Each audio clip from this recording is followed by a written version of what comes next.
we start off with some introductions? Brian, tell us a little bit about yourself. Oh, you're muted? Okay, man, you every time, how do we get that happening here? All right, you should be able to unmute now. There we go. How we doing, Benny? Good, Brian. So tell us about yourself and where you're at. Sure. I'm in Las Vegas working for Station Casinos at Green Valley Ranch, which is great because it's 4 blocks from my house, so I don't have to commute down to the Strip anymore. Um, Casinos, table games has been my only adult job. Was supposed to be a summer gig when I took a semester off from college and got stuck and got hooked like you. Yeah, nothing like it, man. It is nothing like it. Michael Chapman. Now, the Michael Chapman has been around. I mean, he's like Richard said, he is he have you been to every one of the conferences? Pretty close. That's the first one. Ah, okay. Ron Gordon, we got to get you in here with the video here. I know, I'm working on it. It's telling me that it won't allow me to start. I need to select another camera. Give me just a sec. He is he's beautiful too, you know, well dressed. So I mean, yeah. Let me try something else. That damn like Zoom will get you like that. Teams doesn't do this. No, Teams don't do that, but Zoom does. So Ron, you've moved around the country now. You're in Ohio now, right? Yeah, I'm in Columbus now. Yes, sir. Man, that's a great town. I wouldn't know much about it, but I really like it there. Yeah. It's your stomping grounds, Benny. Yeah. So guys, you're about the strongest panel, and I got to thank you, Ron, for joining in. Don Snyder had an emergency on his property and had to reluctantly tell me he couldn't join us tonight, but it's a lot going on. A lot going on. You know, what's your guys, before we move on to some of the questions I wanted to ask you, what's your guys' thoughts on these Google glasses and how easily these guys are able to sit on games and wear these glasses? What's the what you know what are we missing here? Why don't the floor supervisors and that jump all over these guys?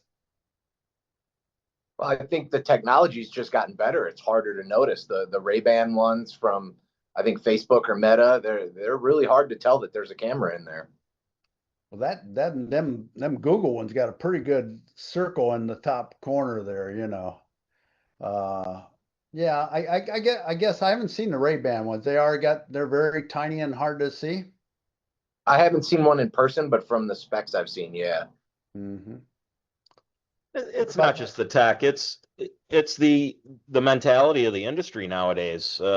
Unfortunately, you talked about it, Benny, back when we broke in. You worked to be a great dealer. You worked to be a great supervisor. Now I come in, I punch the clock, I go home. Who cares? Yeah, it's very sad, and I don't know if we're going to change that, right? I mean, it's like we talked about it, and as a conversation when I brought up with Dan, it's the customer experience has changed so much that, and it's been so long that the guest that comes to the table now, they don't even know what that's like, so they don't miss it because they never had it, right? So I don't know what's going to happen when if we do get a great customer experience rolling again.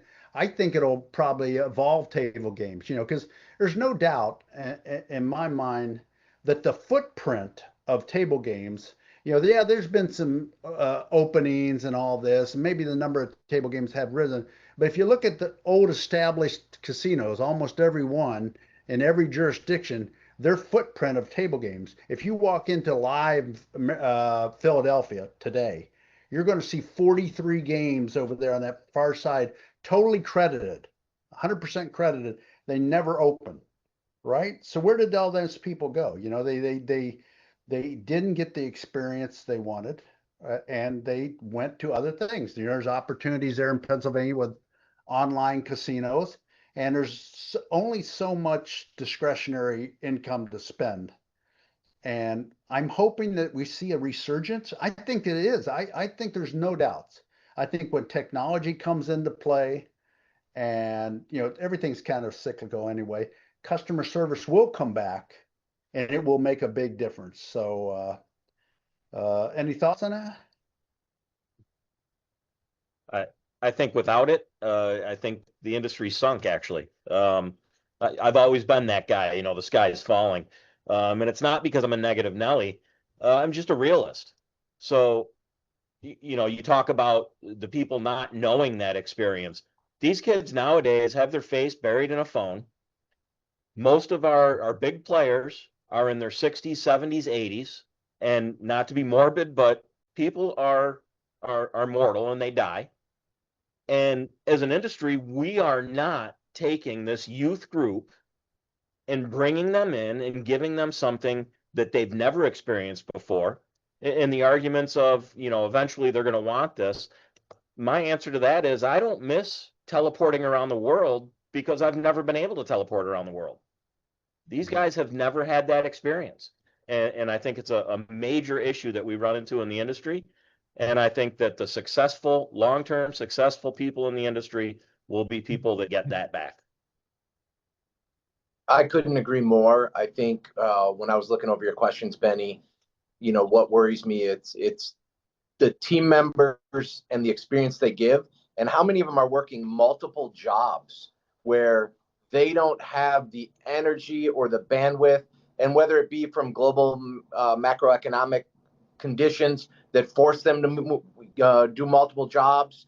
It's a self-fulfilling prophecy. If we're closing games, then we don't have customers. If you're raising minimums, you're not developing new customers.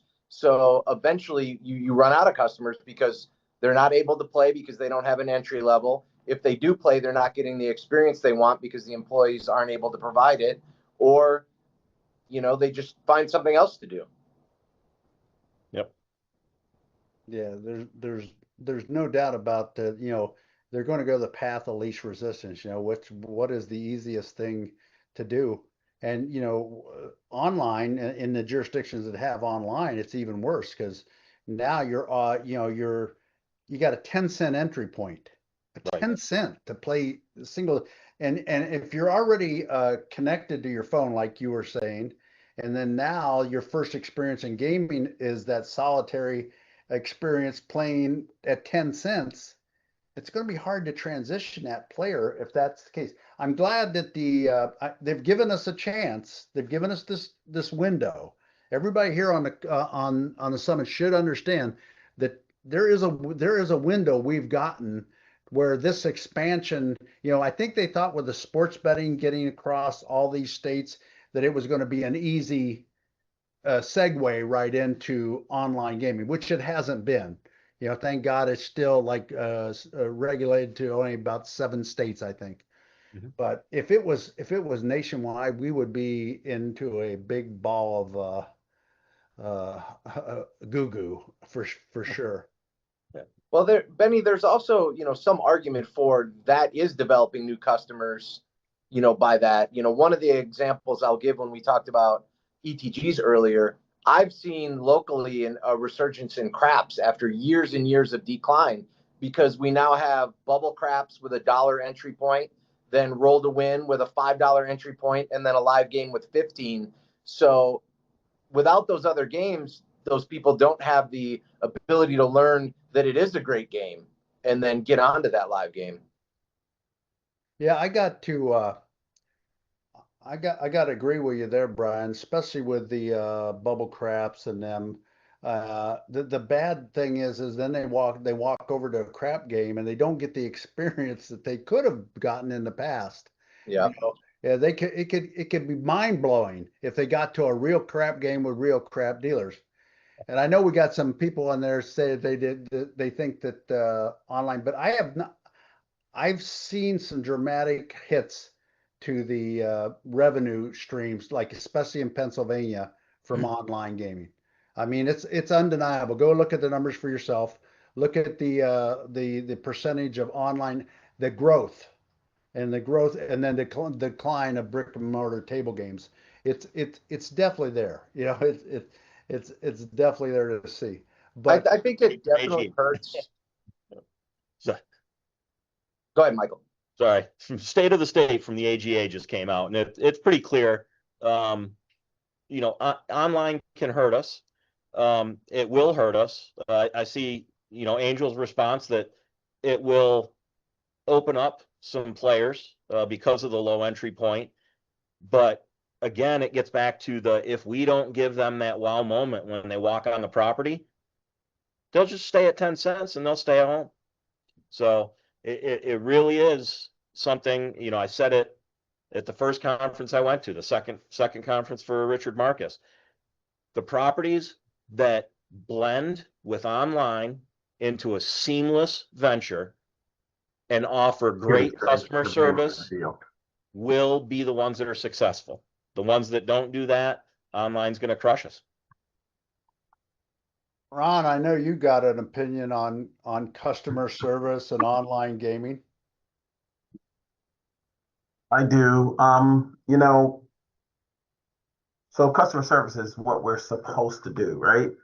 And I can't even believe I'm getting ready to say this, but I'm an old head at this now. When you get over 30 years, you become an old head. And that's just what was in our DNA. It was something that I'm not sure that it totally is nowadays, which is a craft. It was our craft. We went home, we practiced. We went to a casino and we bought stacks of chips and took them home and we practiced drop cutting. We practiced popping cards. We practiced, you know, these things on our breaks. We went and we practiced, spinning the ball. So I'm not sure that that's happening right now with this with the generation that's here. I'm not saying that there are not some quality folks. There are some old heads like me that, and I hate to say it, but it's true. But they've been in the business 1 year 30 times, and continue to break in year after year after year. And the customer service piece is the piece that is, and one of I think it was Mike that said it, could have been Brian, but that that's the piece that folks are not learning. They don't have those people that are teaching them how to earn a buck. What we used to call it, how to earn a buck. I I could hustle a tip without a person knowing that I was hustling a tip. And nowadays, it's I don't care if I get a tip because I'm sharing it with everybody, so I don't care. So I say all this not to be cynical, not to be rash or crash, but I believe that the customer service piece is the most important piece in the business right now. That one customer that and doing that one thing that makes them say, you know what, this is the place that I want to come back to. This is the place that I enjoy and they treat me right. Dan said it earlier. That's one of the main things that makes us successful in the operations business. So I think that one of the most well spent investments that a company can make is in their customer service program, and not just teaching it but living it. So Okay, so let me ask you this. Now each of you can tell me what it is. What's your number one concern in the business today at table games as it stand? What's your number one? Brian? It's definitely team members, personalities, the experience that they give. I think we've just touched on all of it. The expansion of gaming in everybody thought when AC opened it would hurt Vegas. It created new customers. Everybody thought when Tribal opened it would hurt Vegas. It created new customers. But what it did was spread out where the demand for jobs wasn't as great. If you lost a great job, on the strip, it hurt. Now they're a dime a dozen. Every joint on the strip that's making $100,000 plus is hiring with less than a year experience because the demand isn't there. So maintaining quality staff that can provide that experience that online's not going to give you, right? Nobody tells a story to their friend group. I won a $3 high-low, but when you come to Vegas and hit your birthday number on roulette, you tell everybody that'll listen. So that experience part of it is always going to be there, but having staff that can help accentuate that experience is what would keep me up at night. Mike? Well, like I said, the direction of team members, but not just team members, leadership. I think we as leaders need to stop looking at our frontline staff as replaceable, disposable people, because they are the foundation of our business. They're what touch our customers. And that, that gets to the lack of guest experience. And I think that's my number one. Ron, what's your Yes. number one concern? My number one concern is the staff, like the other gentleman said. But it's so difficult because I feel that I have a gap, and I've seen it trending for the last at least 5 years, where that supervisor, which is the key to supporting the dealer, providing that first leadership look to a customer, providing that customer service, and then transitioning into management. That is the key position that I feel is the biggest struggle. One, because they're not making as much as the dealers. So you got to have a big heart and love this thing to be in that role, right? You don't have enough authority to make all of the key decisions, but you got enough authority to get in trouble. You know what I mean? And then the expectation there is that you are setting the stage for success, right? So how do you make those folks feel valued? That's the challenge. I'm looking for floor now. How do I get them? What makes them want to come to Columbus? What can I do to make sure that their experience here is unlike anywhere else? I treat them like gems. You know what I mean? Like diamonds. So that's the only way that I can do. I can only go so far with the investment, right? But I can go as far as I need to go with how I treat them. So that's where I'm at. If I join in the concern column, the concern for me is the how noise is perceived in table games, right? So you got noise from the customers. A dealer don't want to deal their game to procedure because the customer will get them in trouble, right? The floor supervisor doesn't want to enforce procedure because the dealer will turn on them in a survey, and then you got more noise. And the worst thing for a director is when them surveys come out, listen to all that noise that comes down from the C-suite. And it ultimately, if it's too noisy, you may not be around to hear any noise. So it's hard to do your job and hard on all levels to make all them cylinders work. I don't know what the answer, and the people can do it really well. Kudos to you. But it's a hard transition into a leadership role nowadays because your options for mentoring and people listening and are limited. Yeah. But it can be done, but it's a lot of work. And that's one thing I did. I didn't sleep many hours when I was in operations. I am kind of enjoying the full night. I don't wake up. Nobody calls me in the middle of the night. I'm kind of liking getting into this dark side gig, but we'll see how it progresses. I don't know. So A few of us out here, Benny, that could fix that for you if you want. next question. How much fruit is still on the vine? We've talked about a couple things that could maybe get us there. A little better customer service, maybe some staff. How much fruit is left on the vine in table games, Brian? Oh, I think there's a ton. I think I talked about it earlier with some colleagues. We are the perfect business for AI. I read the story where IBM eliminated almost all their HR personnel and everything is run through AI. The amount of KPIs we have, the amount of camera coverage we have. Like, we have so much data available to us to provide a better experience to catch people. If you think about, a grocery store, they're constantly changing what's at the checkout aisle based on what the customers are gravitating to. We don't change outside bets because we don't know if they're playing them or not playing them, because we're not getting real data. Like, we could offer minute by minute or month by month, however you would, if we had the KPIs to change it. Or if we knew, hey, customers walk 13 steps after they leave and they look left, if we had something available to them there, they'd sit down and play. Like, we have lots of ability with AI to gather real usable data.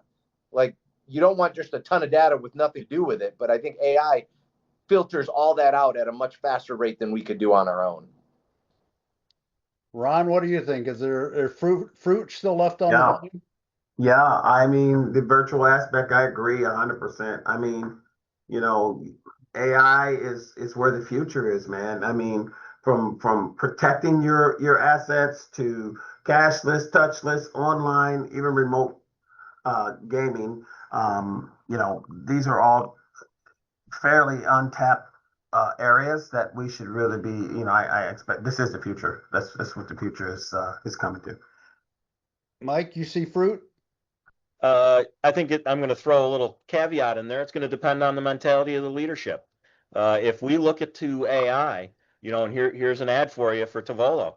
If we look to Tavolo to replace 50% of our floor staff, no, there's no fruit out there.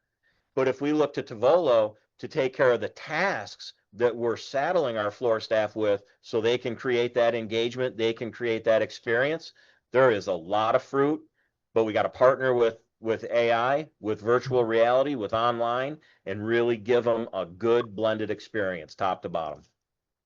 I couldn't agree with you more. Even like we talk about surveillance, we're hopefully we'll be able to run down players for them.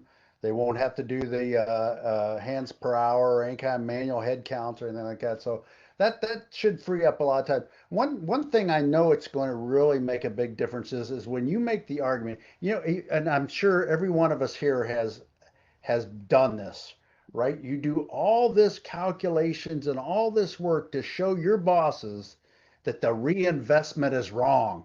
It's wrong. And you go in there and you say, this is what's wrong and this is what needs to be changed. We need to move this down to X number and we need to move the house advantage up to this number. And they look at you and they like, we'll take a look at that. We'll take a look, but it never gets fixed because they're so the fear of what's going to come next is just too much for anybody to risk their. But when it's in their face, when that data is in their face and they can't dispute your calculations, got to be wrong, Brian. Your calculate Mike, it can't be right. When it's undisputable, then it's going to have to change, and that's the thing that AI can do that a human being will not be able to do. So Yeah. pretty Not exciting. I not think just on the table, Benny, but to the person. To know that Benny Mancino needs this much or deserves this much, and Mike Chapman only deserves half that because of his play. The more difficult conversation is Mike Chapman's been getting it all along. Now I have to tell him he's not. That's 100%. where I think the apprehension comes from. Yeah, another thing I'm very excited about it, and this is I don't want to make a commercial, but once we are able to tell you as an operator, hey, Joey's only dealt 5 hours on Ultimate Texas Hold'em, and now you don't have somebody pushing into a game and totally ruining the guest experience on a Saturday night when you're most busy. I think that's going to be dramatic, and we'll be able to get people the right training and build the productivity, which in turn builds guest experience. So I'm excited for that. So not let's get off the what's the best opportunity for resurgence in table games? Is number one customer service or is it something else? Well, I think it's definitely the experience, and customer service plays a role in that, right? It's, listening to a band on YouTube in your house isn't the same as going to listen to them in person. Sitting and playing on online casino is not the same as the experience you get, the feeling you get, the haptic feedback that you're getting in a casino where that feeling is. So being able to create those moments that become memories through that experience, and it all starts with your staff and how they treat those people. Mike, any more on that? You know, when I read that question, I said Nick Ippolito, but you know, Yes. in all honesty, you know, it's the fact that we return to, and you know, Brian hit it there. It's the fact that we return to the understanding that we are salesmen. We're selling an experience, and if we don't give that experience, that's all we're going to get is returns, and not the good kind where they return to the tables, but returns where they give us the old under the chin salute. I concur with my colleagues here. I mean, it's all about ensuring that we are providing an experience that cannot be recreated anywhere else, right? Yeah. You can get cards dealt to you online. But you can't get that camaraderie around the table and that interaction with a professional dealer or supervisor or pit manager. You just can't get that from online. You get it in person, and if you do it really really good, they come back. Well said. And speaking of Nick Ippolito, he was on Being a No. It's one of my favorite interviews I ever did because I was just dying to get a PD guy in there and hammer him, because my Las Vegas days, my perception of PD guy was that's the guy that's going to give away everything I beat this guy for last night. That was my opinion. Uh, so give me, Brian, you're 10 years down the line, right? You're sitting here. What's table games look like in 10 years? I don't know, because I'll be on the golf course, I hope. No, I think it's going to look a lot the same as we make it look, right? If we can implement and we can care about those experiences, it's going to resurgence to what we fondly remember it as. I think technology isn't going to take away from that experience. It's there's going to be bean counters that want you to save those hours. I look at it more like Mike said, is reallocating those hours, taking some responsibilities away from supervisors and allowing them to create moments to reinforce those moments with the dealers. The other part of the AI stuff, waiters and waitresses in restaurants get incentivized for selling appetizers or desserts or wine because they're high margin items. Getting all that information on a dealer on how many real hands per hour they're dealing, how many prop bets they're selling, how many side bets. If dealer A is getting 10% side bet participation and dealer B's, getting 50, maybe we incentivize those through bonuses, and it just creates a better experience for everybody. Mike, what do you see? Virtual reality? You gonna be sitting there with goggles or something on? What's gonna happen in 10 years? No, I think Brian hit that on the head there with incentivization of the staff, right? You know, if they're selling the side bets, they're selling the prop bets. Um, they need to get something a little extra. They're getting us something extra. Why not take care of them? What do I see? I see a reduction in brick and mortar. I think in 10 years, we may see up to a 30% reduction in brick and mortar. But it's going to be those people that don't focus on the experience.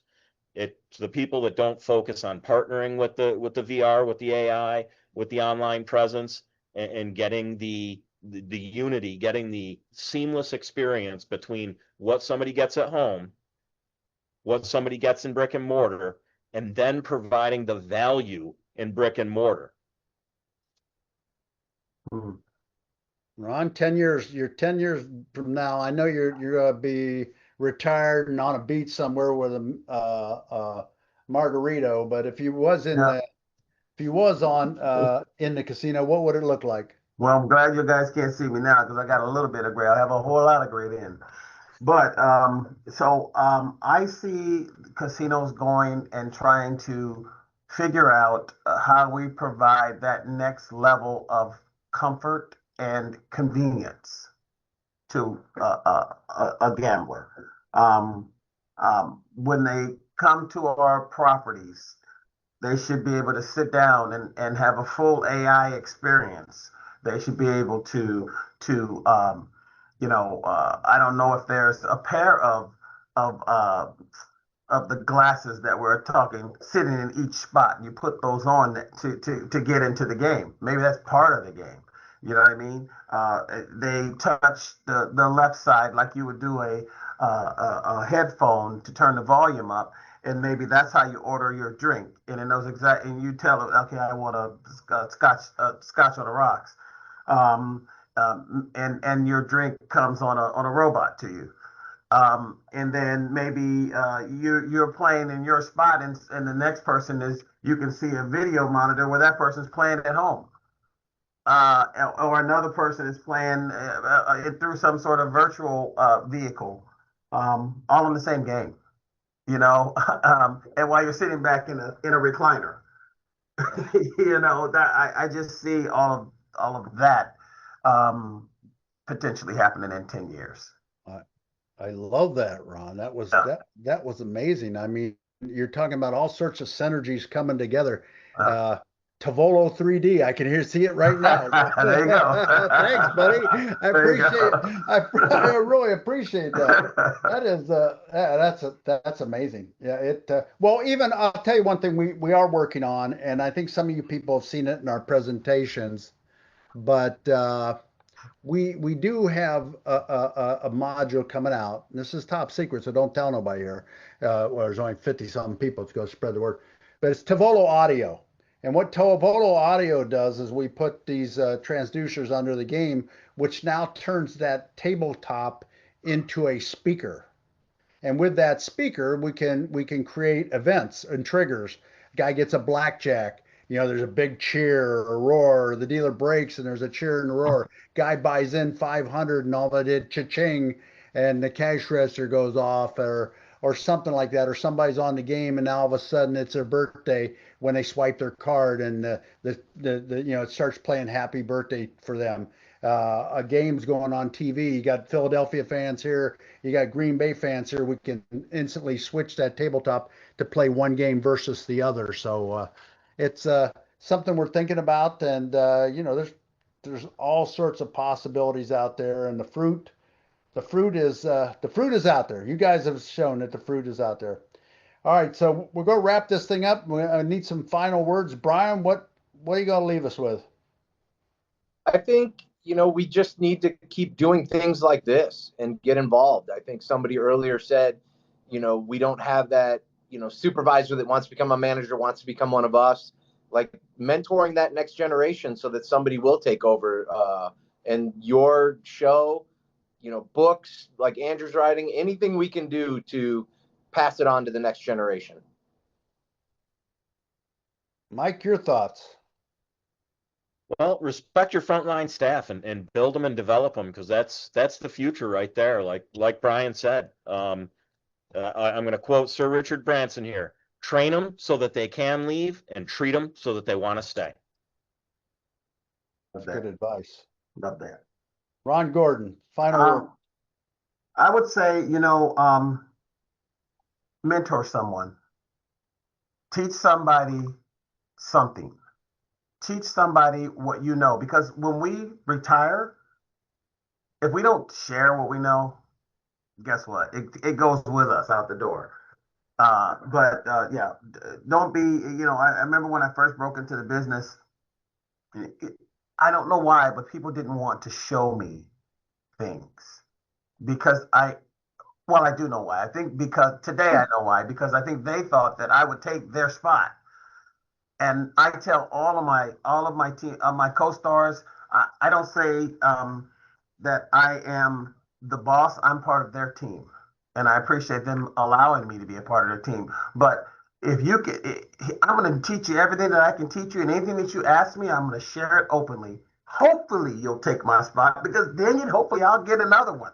You know what I mean? I want you to have my spot because that means I did something right, and hopefully when I get these Grays 10 years from now, they'll give me a dealing job somewhere. You know what I mean? No Listen, stress. paying it forward is the only way to go. I'm Right. really uh, I'm finding out, especially now and on the dark side, at how much those relationships really mean. Yeah. Because I've sold people air. Our product wasn't even, we didn't really have it. We didn't have the physical thing for a while. And just those relationships that I built in the past give people the confidence to trust what I was saying because they kind of trust what they got, that. But anyway, relationships matter, right? And what you do today is going to empower somebody to do something in the future. And I think that's where we've gotten away from is the mentorship, and that's why we're struggling so much. But the group that's on here, I say it time after time. If you watch Be in the Know, if you follow some of us on LinkedIn, you're the ones that are going to make the difference. You're the ones that are going to be the catalyst that start the fire rolling down the hillside. So keep up the good work, everybody. Thank you for joining.